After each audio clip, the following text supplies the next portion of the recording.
I mean, I had to be very raw when we interviewed the young men who were juvenile offenders in San Quentin. I told them about my own loss, where I lost my older sister a few days before my 7th birthday, and I blamed myself for her death. And I share that because that they ultimately were accused of committing these violent crimes and sentenced for life.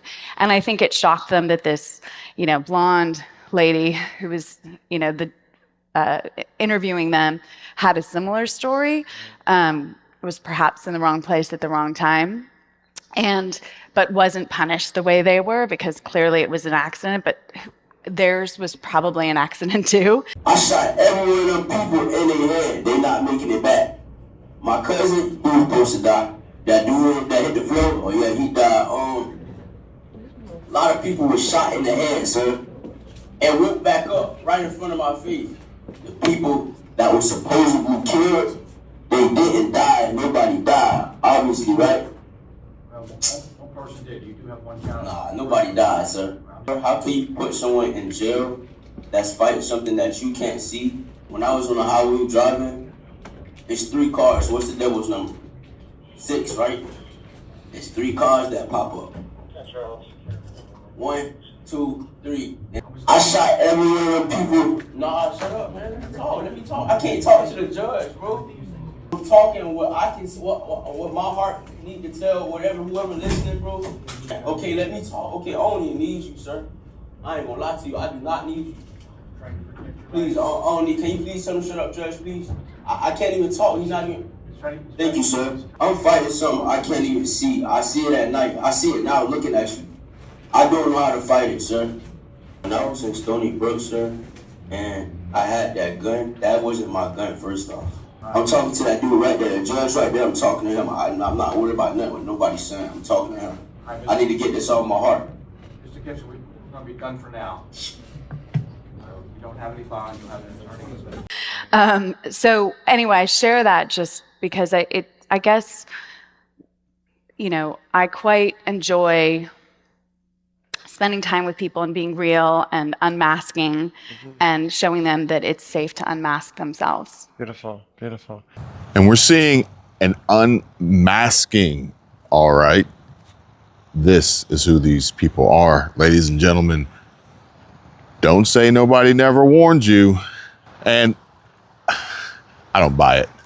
Not for 1 minute that allegedly New York City voters are shocked as Zoran the Moron confirms he will be moving forward with his campaign promises to tax white people at higher rates, supposedly to help alleviate burdens on Black residents. The inequities in this city, the racial inequities, are stark. We are talking about findings that have shown that the wealth of a median white household in the city is more than $200,000, while that of a Black household is less than $20,000.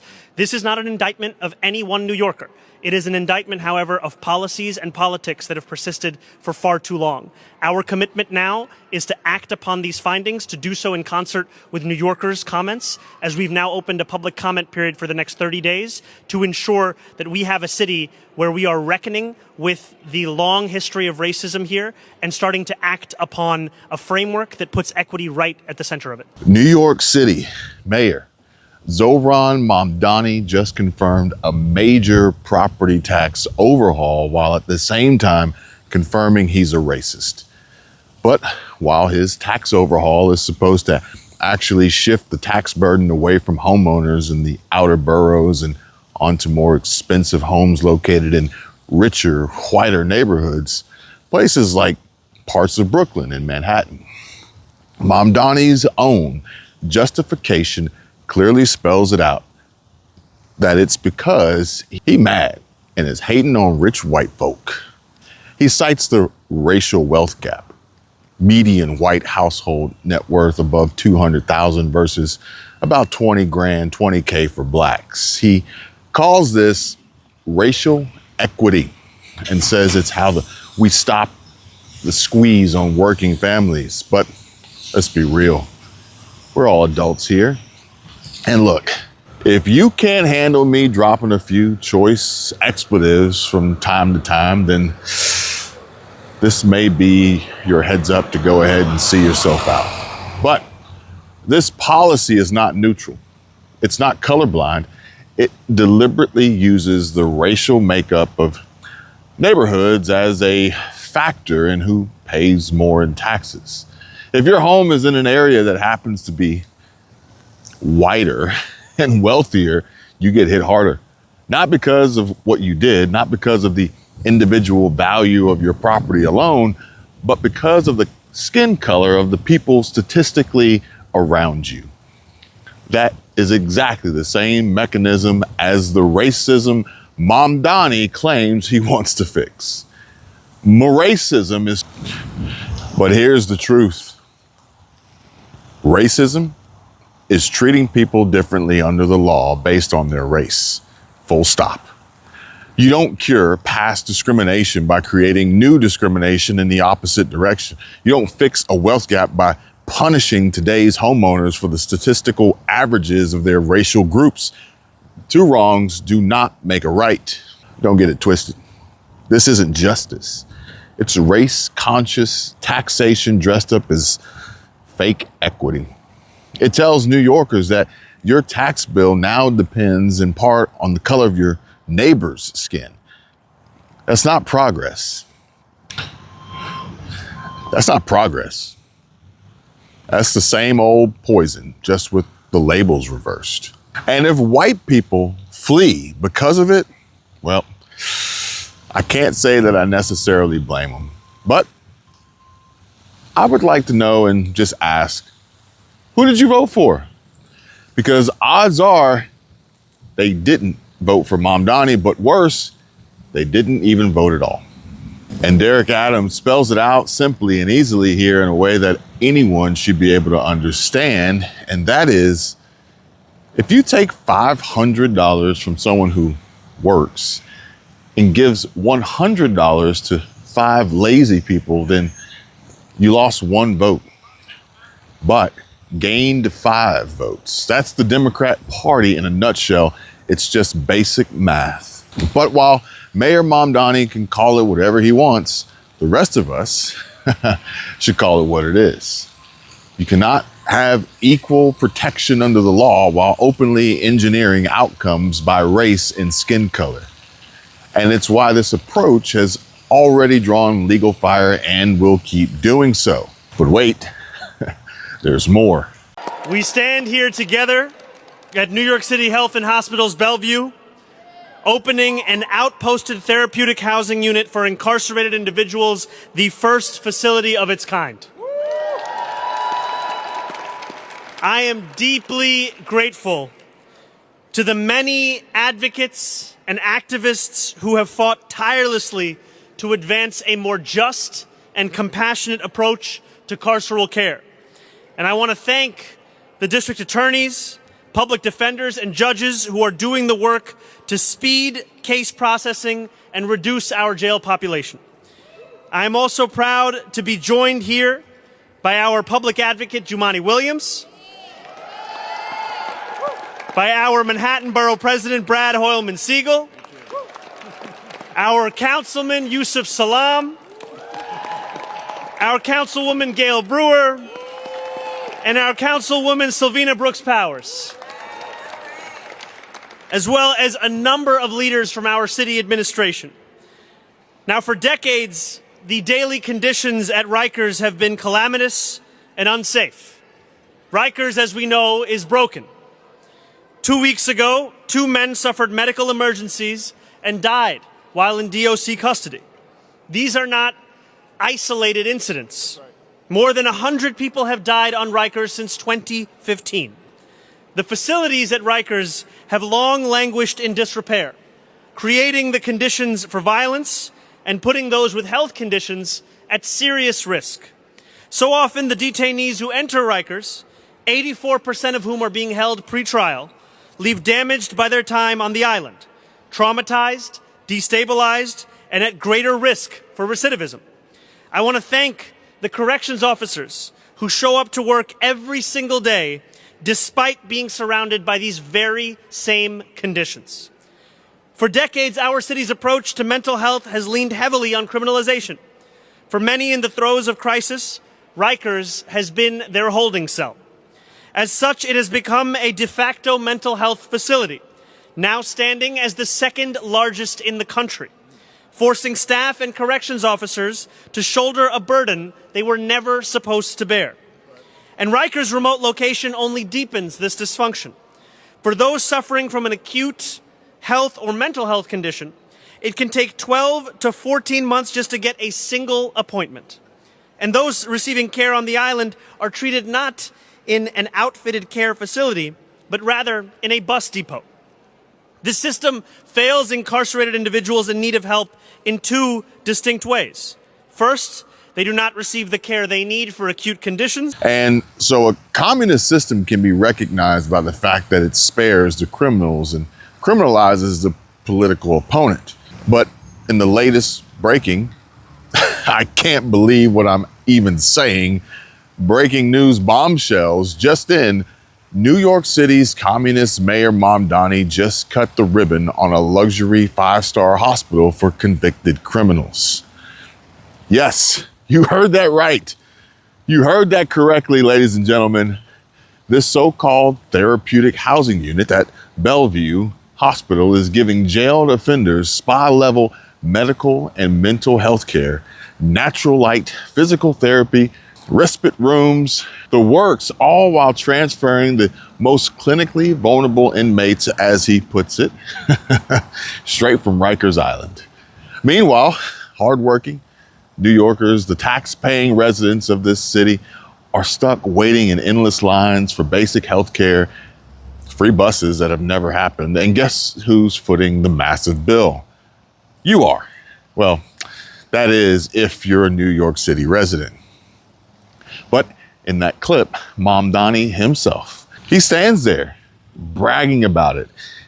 He calls it a major step toward closing Rikers, talks about dignity and compassionate care for these inmates, and even mentions that more than 100 people have died on Rikers Island since 2015.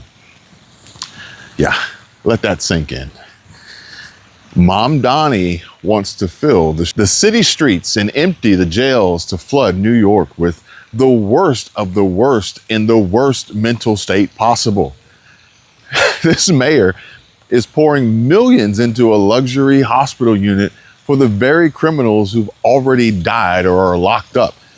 More than 100 dead criminals incarcerated, he says, while innocent victims and everyday tax-paying New Yorkers are getting slaughtered, assaulted, and terrorized by illegals and undocumented criminals every single day in the city. Yet, he does nothing about it. Heed the warning, New Yorkers, because this could be you next. Just like how Democrats in Massachusetts replaced cops with social workers, and one of them was just stabbed while responding to a call after spending 45 minutes talking with the suspect. And yeah, so I say again, let that sink in. Sword-wielding man was shot dead by Boston police this morning, but only after he stabbed an officer and knocked a pair of EMS workers to the ground. Breaking news. Breaking first at 6, a person is dead after an altercation with Boston police. Police Commissioner Michael Cox said the suspect was armed with a sword and was experiencing a mental health issue when they attacked an officer and also an EMS worker. NBC 10's Aaron Logan is joining us live from the scene near Northeastern University. Aaron, what do we know about this investigation as of right now? Well, Amelia, this all started when a man called police saying that 4 people with a gun were trying to harm him. That's when Commissioner Cox say they traced that 911 call here to the 200 block of Hemingway. You can see that crime tape is still up, and that's when all the chaos unfolded. When police arrived, they were trying to talk to the 911 caller through the door at this Hemingway apartment building. They quickly realized they needed EMS and their clinician as the person was undergoing some type of mental health crisis. After talking with him for for nearly 40 minutes. They asked him to come out into the hallway. That's when he opened the door, striking the clinician and an officer with some type of sword. The officer was stabbed in the arm and the clinician was knocked to the ground. Commissioner Cox says that's when one or more officers fired a taser and their gun at the man. He was taken to an area hospital where he later died. Here's what District Attorney Kevin Hayden and Commissioner Cox said about the incident and what officers and EMS workers were faced with. There was a sword involved. Certainly, someone was attacked and injured. And so certainly the use of firearm would have been probably justified in this case. I think it's going to be quite some time before we're going to be able to have a full picture of exactly what happened here. But our first responders, all of them, I think, responded to the scene doing the very best they can. Obviously a difficult situation for them and obviously a difficult situation for now the family and whoever's related to the individual who unfortunately did not survive. Certainly still a lot of unanswered questions. Now, in addition to the officer who was stabbed and that clinician, other officers were taken to the hospital, but all of them are expected to be okay. The Suffolk County DA is investigating. We're on Hemingway Street in the Fenway-Kenmore section of the city. Boston police shot and killed a person inside this brick building on Saturday. Multiple police officers were injured. They were called here by someone who claimed there were 4 people with a gun trying to hurt him. It's unclear if that was true. They say the person they encountered in the building was in a mental health crisis. They tried to get him to come out of the apartment to get help. The individual immediately opened the door and struck the clinician and an officer who was outside the door. He was armed with some type of sword, stabbing the officer in the arm and knocking at least the EMS clinician to the ground. 1 or more officers is under investigation at this time, fired both taser and their weapon. There was a sword involved. Certainly, someone was attacked and injured. And so certainly the use of firearm would have been probably justified in this case.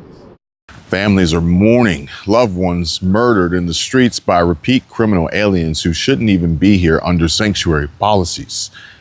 And Mom Donnie's priority is rolling out the red carpet with 5-star hospital suites for the criminal class. But you all remember Mom Donnie. Holy shit.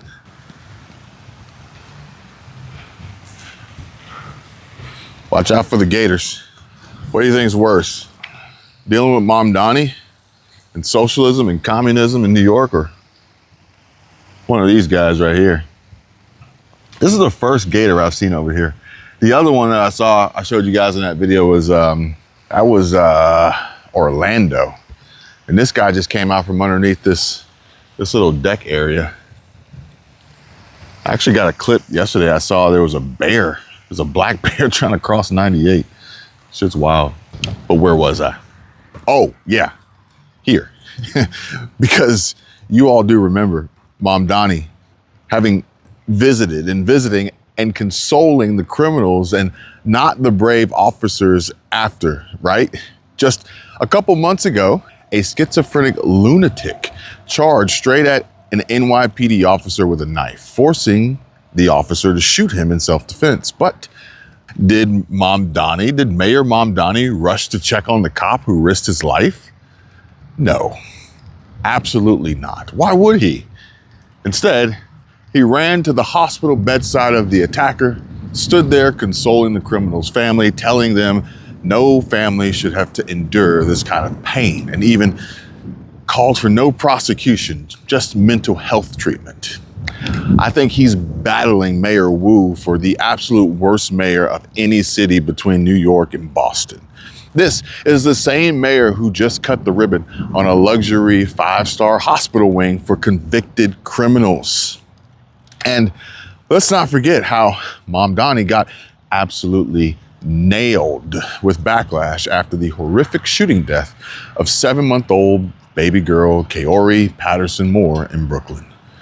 Little Kaori was gunned down in a gang drive-by after a stray bullet from violent criminals terrorizing the streets connected and ended her precious little life. But lo and behold, Mayor Mamdani, instead of going after the gangbangers and the thugs who pulled the trigger, this guy came out with the same tired combating gun violence speech, blaming the guns, not the actual criminals, slaughtering innocent babies in broad daylight.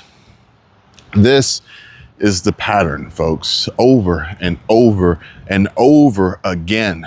Mamdani cares more about the 100+ dead criminals in Rikers.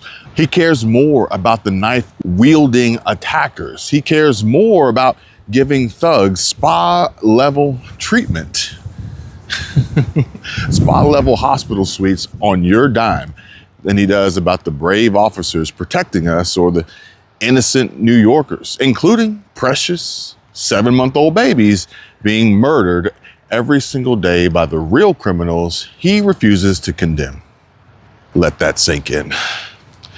This is what upside down radical left priorities look like. Criminals get the spa treatment on your dime. Victims get nothing but empty promises. New Yorkers deserve better than a mayor who puts mentally insane criminals and illegals first. Taxpayers foot the bill for 5-star criminal care while families bury their children. Look, this isn't leadership. This is a communist system in action where they'd rather spare the criminals, criminalize the law-abiding, and watch New York City burn. Man. Watch other blue cities and other blue states run by blue-haired weirdos, people igniting fires and watching it all burn. Next up on the list, Dems in Minnesota. They are now trying to tax unrealized gains. Yeah, you know, the same campaign proposal that damn near immediately lost Kamala Harris her 107-day campaign and dumpster fire of $1 billion plus money burning election disaster. Tim Walz is leading the charge here in his Somali run state, but instead of fixing the fraud problem in their state, they want to steal from hardworking Americans yet again. And might I just add here and point out how accurately based this post here is that says, if the man who required tampons in 4th grade boys' bathrooms thinks you've lost your mind, it's a pretty good sign you're completely sane. Because when the same guy putting tampons in men's bathrooms says the president has lost his mind, yeah, you know you're doing something right. Straight open, maybe multinational, we don't know. However, we have something working for us that we've never had before in the last 18 months. AI has proven to be a powerful metric inside the S&P 500 and globally for margin enhancement and productivity in a way that no one saw coming. Meaning that's providing strength in this market? In every sector of the economy, all 11 sectors. Interesting. And if you look historically, to have really an effect on the economy towards a recession on energy prices, you need oil at above 95 for at least 3 months. I don't think it's going to stay there. It's going to go back to the 70s pretty soon. We saw the shock today on the downside. Oil traders got caught offside. I mean, I have to be optimistic. And the other thing is, this was an AI tech war. There were some boots on the ground rescuing those F-15 fighters, but the rest of this was precision munitions from space and all kinds of different ways to use it. What we've learned... Oil plunges by over 16%, but the fake news media is completely silent about it. All because Democrats like Walz and Mamdani don't want you to see this and how this is a huge win. And it has nothing to do with socialism and coddling mass invasions of illegals crossing our borders. Gas prices collapse and CNN removes the gas price graphic from their homepage and completely walks back their insane rhetoric about Trump and the Iran war. This timeline of Iran being a few weeks away from a nuclear bomb is in direct contradiction to CNN's reporting.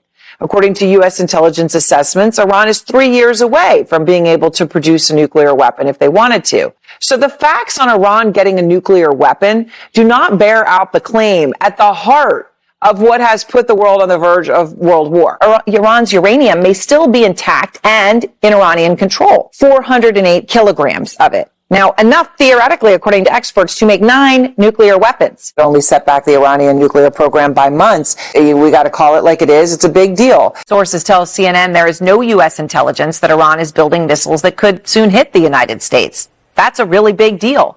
Fast forward to today, and would you look at that? Breaking. This just in. And how vessels are being spotted right now going through the Strait of Hormuz after President Trump's deal, and he will hold them to it. I mean, this is really good news that the left will never report on, and how the first ships have safely passed through the Strait of Hormuz since President Trump's ceasefire deal with Iran. This is now new video we're getting in of vessels in the Key waterway, and at some point you can see these rock islands sitting right along the passageway for tankers and ships, like that one there. We believe that some of these islands are still armed by Iran's regime. We also believe some of these islands were hit directly on behalf of the U.S. military and Israel's Air Force as well. Michael Doran is the director. Is being discussed with the Iranian regime. This comes as we can report that 2 vessels have now passed through the Strait of Hormuz, the first ships to use this thoroughfare since the ceasefire went into effect. This really was an 11th hour agreement, the president and his team getting it across the finish line to end the hostilities across the region for at least 2 weeks. We are learning more about what is taking place across the Middle East. There are a number of ceasefire violations reported, not just by Israel, but also Gulf countries, including the UAE and Kuwait. We're also getting more details on that 10-point proposal that was presented by the Iranians. We're going to pull up the graphic. But ladies and gentlemen, this is just the most predictable script in American politics and across all platforms and social media right now. Trump does something strong. Democrats and the media freak out. Everything Trump did works. Everyone moves on, and no one gives him credit. Every single time. And Mays says in this post here, 8 a.m., Trump should be removed from office for the threat that he made. 6 p.m., Trump is a chicken for not following through on the threat he made. But one thing is for certain, folks, and the TDS shall continue tomorrow. People just don't know who to believe anymore. And when you can't trust anyone, I mean, you turn to conspiracy. Do you trust General Kane? He says we've destroyed like 13,000 military targets. You think that's a lie? I'm not sure, because the chairman of the Joint Chiefs of Staff, General Kane. We have gotten so much not sure disinformation. This is a career military officer, a man of high honor and high. What do you think? I mean, you sit in on the briefings. Can we not trust what General Kane is telling us about the military devastation we have wrought on these terrorists? We've got the best men and women serving us, and the best generals and best intel day to day. Those who work, these are career who do an incredible job. At what point do we say that the people who are in leadership are the problem? We're not questioning the integrity of the career military folks, Scott. That's a red herring that you like to throw out anytime we criticize the people who They're are giving at us the the subject. information. They're giving us the details. We're talking about at 8 o'clock in the morning. General Kane will stand there next to Hegseth and give us information. You either believe General Kane or you don't. Well, nothing says you're winning a conflict against the United States more than using your people as human shields. See, we've stopped bombing Iran in a temporary ceasefire, and you guys are mad and said Donald Trump gave in. You were mad when Donald Trump was bombing them into the Middle Ages. Now you're mad because he stopped. You guys said Iran wasn't negotiating with the United States, and it turns out they have been negotiating with the United States. You say we're losing this conflict, yet Iran has put its own people on the bridges. They've put them around infrastructure and around energy and power sources because we were going to target them next. And you have the audacity to claim that they're winning? They're using their people as human shields, something we told you that they do, and you denied it. And they put it on display for the world to see, and you're still standing with Iran. You're still thinking Iran is winning. You're still thinking that Iran is not negotiating. Y'all just aren't that bright. But it isn't just Dems who ain't that bright, and the mainstream who won't report on these honest accomplishments and successful negotiations by Trump. But it all comes down to, who do you trust? And I, for one, do not trust a word that is coming out of some folks' mouths right now, like Megyn Kelly. I mean, I don't know about you, but I am sick of this shit. I'm sick of it. Can't he just behave like a normal human? I mean, honestly, like the president, 3D, yes, shut up. Fucking shut up about that shit. You don't threaten to wipe out an entire civilization. We're talking about civilians just casually in a social media post. You know, like I am the first to try to understand Trump and his strategy and to not freak out over his weird social media posts and language that is loose and incendiary. Truly, I've lived with it for 10 plus years. I learned it the hard way when I was on the receiving end of it for 9 months. And truly, I think that was a gift to me in many ways because it helped me really come to understand what he does with his social media. But this is completely irresponsible and disgusting. This is wrong. It's wrong.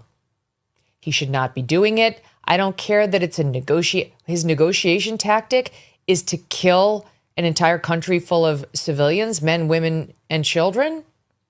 An American president so that the Strait of Hormuz will be opened. It's just wrong. It's not hard to say it. It's not hard to recognize it. I wish he would stop doing this. Like, he can't negotiate without doing this. What does that say about him? What does that say about the position that our country is in right now in these negotiations? He's got to say this. He can't be a dignified, strong leader without threatening a bunch of war crimes. Like what is he, Genghis Khan? Like what is he trying to do? And why can't he do it with strength, threats? Sure, go for it. That don't diminish and demean the United States of America in this way. Anyone with a functioning brain knows exactly what Trump means and what he meant in that post. And just like I said in yesterday's show, there will be peace. So let me know how it feels to have kept your cool the last 48 hours, because Trump is the same Trump he's been since he came down the golden escalator in 2015. And Dave Rubin, he puts things into perspective here. And I would also like to know from Dave, possibly, what's his take on the recent pivot Megyn Kelly has latched onto as a newly reborn Trump hater lately. But in this post here, he asks sarcastically, and he says, which panickin wants to hand me my I told you so award? Trump has been running the same negotiation playbook forever. Pressure, escalation, chaos, and then leverage a deal. We've watched it happen again and again. This wasn't complicated. It was basic pattern recognition. While some people were panicking, others were paying attention. Now we move on to phase 2. And I have to say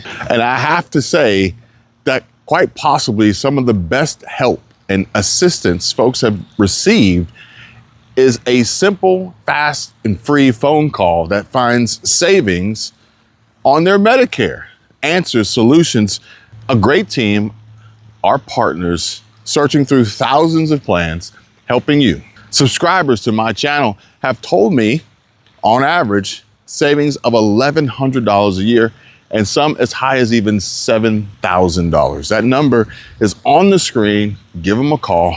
Our friends at Chapter, 270-467-2426. Again, 270-467-2426. It's a quick, fast, free, and easy phone call. You've got nothing to lose, so much to gain. Pick up the phone now, call them, tell them Kevin sent you. And Iran is largely neutralized. The strait is reopening. The war is de-escalating. Markets are already reacting. That's not a small win. That's a global reset. This forces movement everywhere else Russia and Ukraine get pulled closer to a real negotiation, China has to think twice about Taiwan when the U.S. just proved it will apply overwhelming pressure when it matters. And for the first time in decades, there's a real path to stepping back from endless Middle East entanglements. Look at the region, folks. It's no longer just Israel. You're seeing alignment across countries that historically were nowhere near each other.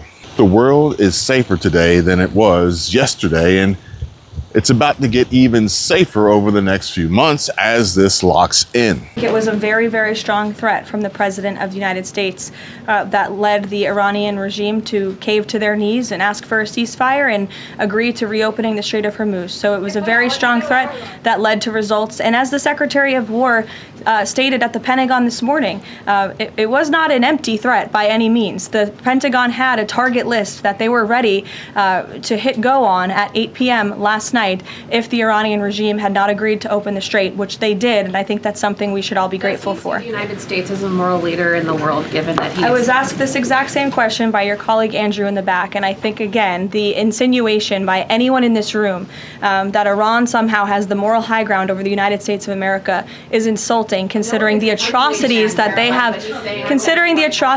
have committed against our people and our military over the past 5 decades. And yes, let's be very clear about this. This happened because of Donald Trump. Not the pundits, not the podcasters, not the panic merchants. Trump. Now comes the real opportunity. With global stability improving, we can finally refocus inward at full speed. Immigration, housing, affordability, healthcare, infrastructure, AI, rebuilding American strength where it actually matters. We are entering a new American era, economically, technologically, and yes, even in space exploration. But did y'all see that one picture, image, supposedly from Artemis with the rat on the moon? I'm not talking about Gavin Newsom either. But this is what the start of a new frontier feels like. So here's the assignment. Put your phone down, go build something, start a family, create, get outside, touch grass, do something real. Stop listening to the panicans. Onward, America. Before 7 p.m. Eastern, you could scroll for maybe 30 seconds and find somebody absolutely certain we were all going to burn to death in the fiery furnace of Donald Trump's nuclear war. He was about to wipe out an entire civilization. And he said it, so he meant it. Nuclear war. War criminal. War criminal was being thrown around like it was already settled law. Calls for removal, panic dressed up as analysis, people speaking with total confidence about decisions that were made and they weren't even in the room for. And I heard it all day long. And I kept asking the same question over and over, and nobody wanted to sit with this even for a second.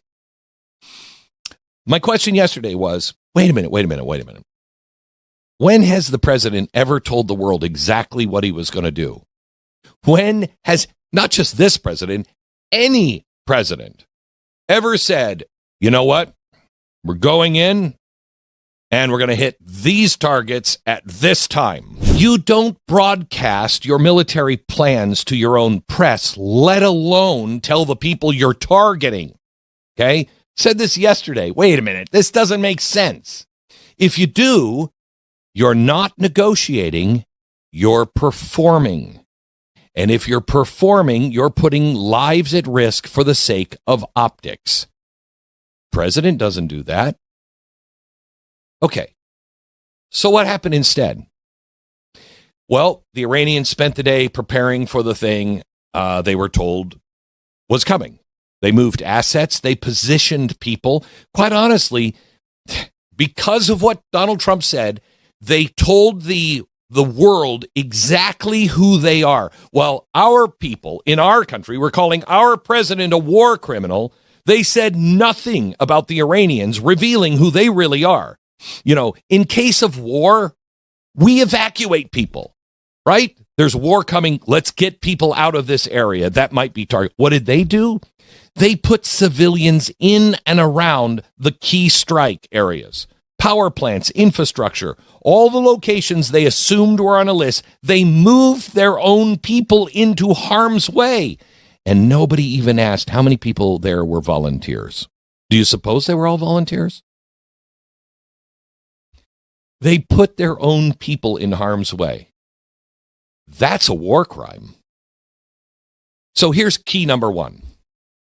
Yeah, key number one, align yourself with people who you trust and don't listen to any of the haters on the other side, strictly trying to cause you harm and panic, as they're just really telling you who they are. And not only their words, but in their actions too.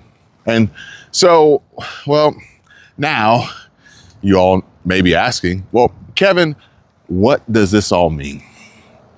Well, it means that the most logical answer or solution is the most likely.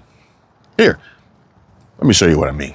And how researchers found California's $20 minimum wage for fast food workers led to reduced hours, higher menu prices, and more automation. More automation, well, that means job loss and layoffs. All of which is just highlighting unintended consequences, despite Governor Gavin Newsom's claim it would help workers keep up with rising living costs. Remember, folks, logic. And there is no logic in the government trying to mandate and subsidize your life. The math does not add up. It's worse than the whole Social Security Ponzi scheme, really. But the Democrats, they know this, and still they will lie to you straight to your face. And while they're standing over you, cock out with their tiny little dicks in hand, peeing on you, they will tell you that it's raining. They will do their very best to lie and trying to trick you into believing that the rich and wealthy are the problem, that the millionaires and billionaires are the real enemies, and you should take their hard-earned wealth and support socialism and communism. All, ironically, while they're living high off the hog and they have mastered the reaction of, quick, hey, look over there. Look over there. Don't look this way. While they rob you blind.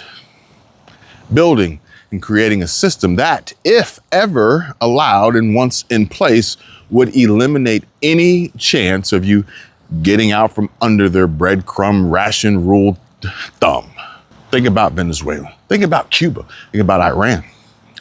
This is almost as bad as giving your guns away and handing them over to the government because they lied to you and told you they would protect you from harm.